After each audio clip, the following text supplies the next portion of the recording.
வணக்கம். இது நியூஸ் 8 தமிழ்நாடு செய்திகளை தொகுத்து வழங்குவதற்காக நான் பாலவேல் சக்கரவர்த்தி. செய்திகளை விரிவாக பார்ப்பதற்கு முன்னர் முதலில் தலைப்புச் செய்திகளை பார்க்கலாம்.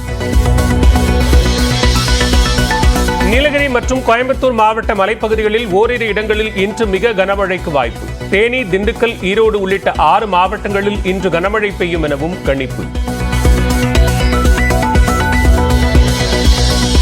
44,000 கோடி ரூபாய் மதிப்பிலான 15 முதலீட்டு திட்டங்களுக்கு அமைச்சரவையில் ஒப்புதல். 24,000 பேருக்கு வேலைவாய்ப்பு கிடைக்கும் என அமைச்சர் தங்கம் தென்னரசு தகவல். நாட்டின் கல்வி மையமாக தமிழ்நாடு தொடர்ந்து ஜொலிக்கிறது. சிறந்த கல்வி நிறுவனங்களின் பட்டியலில் சென்னை IIT, அண்ணா பல்கலைக்கழகம் சிறப்பிடம் பிடித்த நிலையில் முதலமைச்சர் மு க ஸ்டாலின் பெருமிதம். குளிர்பான ஆலைகள் விற்பனை செய்யும் கடைகளில் சோதனையிட உணவு பாதுகாப்புத்துறை உத்தரவு. செய்யாறு அருகே 10 ரூபாய் குளிர்பானம் அருந்திய நிலையில் சிறுமி உயிரிழந்ததால் நடவடிக்கை. கோவையில் 10 நாடுகள் பங்கேற்ற விமானப்படை போர் பயிற்சி நிறைவு விழா.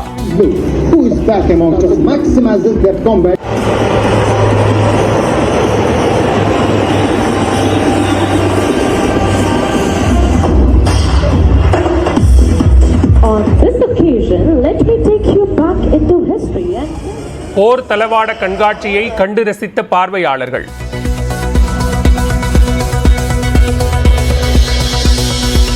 திருவள்ளூர் மார்க்கெட்டில் கணவனின் காதலியை பெட்ரோல் ஊற்றி எரித்த மனைவி.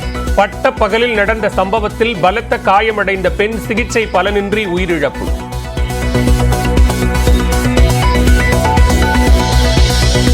வேலூர் மாவட்டம் தோளப்பள்ளி ஊராட்சி மன்ற தலைவர் கல்பனா தகுதி நீக்கம். போலியான சாதி சான்றிதழ் கொடுத்த புகாரில் வட்டார வளர்ச்சி அலுவலர் நடவடிக்கை.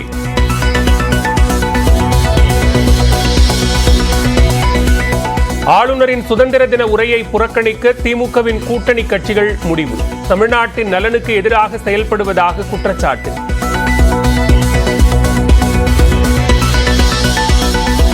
முதுமலையில் மசனக்குடி அருகே தாயை பிரிந்து தவித்த யானை குட்டி கூட்டத்துடன் சேர்க்கப்பட்டது. குட்டியை 2 குழுக்களாக கண்காணிக்கும் வனத்துறை.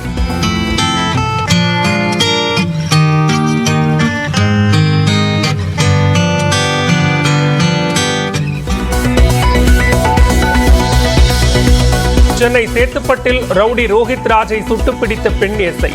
வலது காலில் காயமடைந்த நிலையில் கீழ்ப்பாக்கம் மருத்துவமனையில் சிகிச்சை.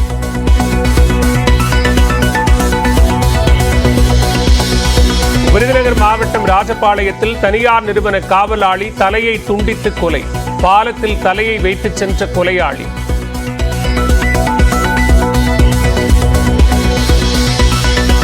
அதிமுக முன்னாள் MLA பொன் சரஸ்வதியின் கணவர் பொன்னுசாமி திருப்பூரில் கைது.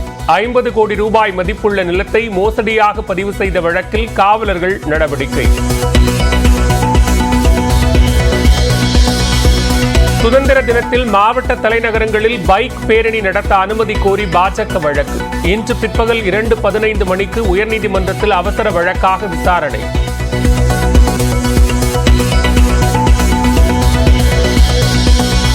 பேருந்து கட்டணங்களை உயர்த்துவது பற்றி முடிவெடுக்க தனி ஆணையம் அமைக்க திட்டமா என தமிழ்நாடு அரசுக்கு அன்புமணி கேள்வி. முடிவு எடுத்திருந்தால் கைவிட வேண்டும் என வலியுறுத்தல்.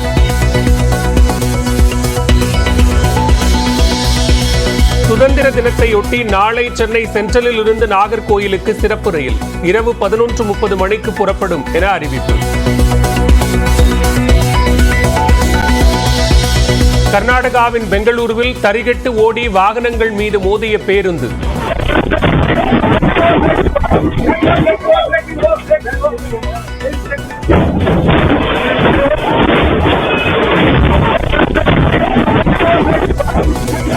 இருசக்கர வாகனத்தில் சென்றவருக்கு காலில் படுகாயம்.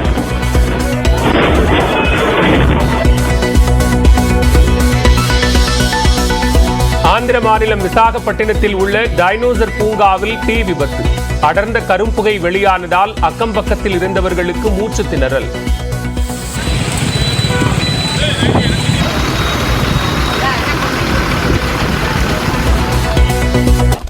44,000 கோடி ரூபாய் மதிப்பிலான 15 முதலீட்டு திட்டங்களுக்கு தமிழ்நாடு அமைச்சரவை கூட்டத்தில் ஒப்புதல் அளிக்கப்பட்டதாகவும் இதன் மூலம் 24,000 பேருக்கு வேலைவாய்ப்பு கிடைக்கும் என்றும் அமைச்சர் தங்கம் தென்னரசு தெரிவித்துள்ளார்.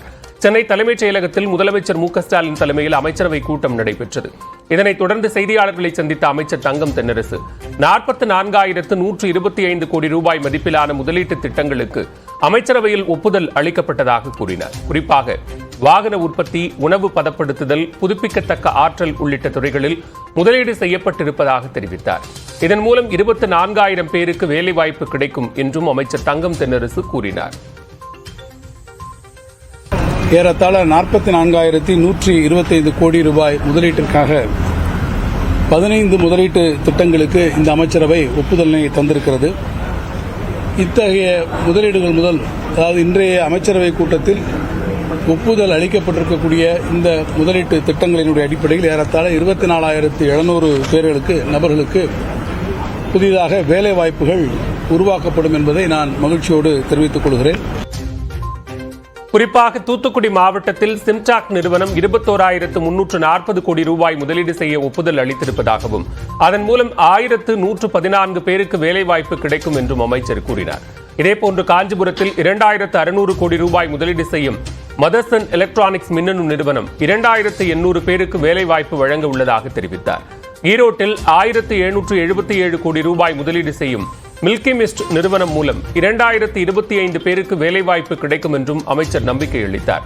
கிருஷ்ணகிரியில் 1,597 கோடி ரூபாய் முதலீடு செய்யும் தகவல் தொழில்நுட்ப நிறுவனம் மூலம் 715 பேருக்கு வேலை கிடைக்கும் என்றும் அமைச்சர் கூறினார்.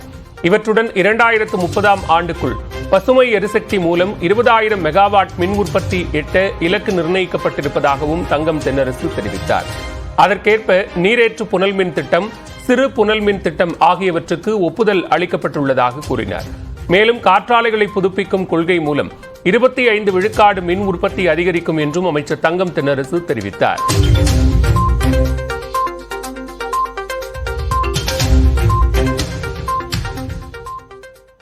கோவையில் 10 நாடுகளின் முதற்கட்ட விமானப்படை கூட்டு போர் பயிற்சியின் நிறைவு விழா வண்ணமயமாக நடைபெற்றது. கோவை மாவட்டம் சூலூர் இந்திய விமானப்படை தளத்தில் கடந்த சனிக்கிழமை தாரங் சக்தி 2024 என்ற பெயரில் பன்னாட்டு கூட்டு விமானப்படை போர் பயிற்சி தொடங்கியது. 2 கட்டங்களாக நடைபெறும் இப்பயிற்சியில் முதற்கட்டமாக பிரான்ஸ், ஜெர்மனி, இங்கிலாந்து உள்ளிட்ட 10 நாடுகள் பங்கேற்றன. இதன் முதற்கட்ட பயிற்சி நிறைவு விழாவில் விமானப்படை வீரர்கள் பல்வேறு சாகசங்களை அரங்கேற்றினர்.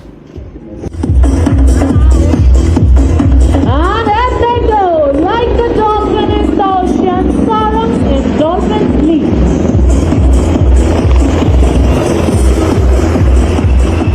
And as promised, there goes number 4 shining up with the formation.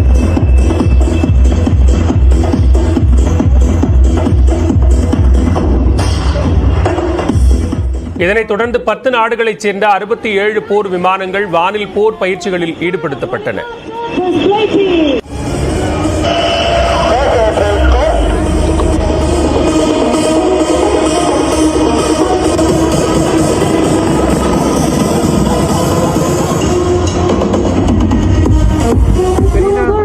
Way more intense for the vertical synchro maneuver, we call it the double arrow cross.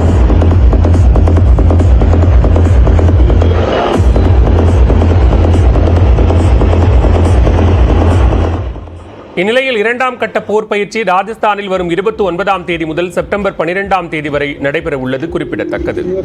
The first time look who is back among us maximizes their combat effectiveness.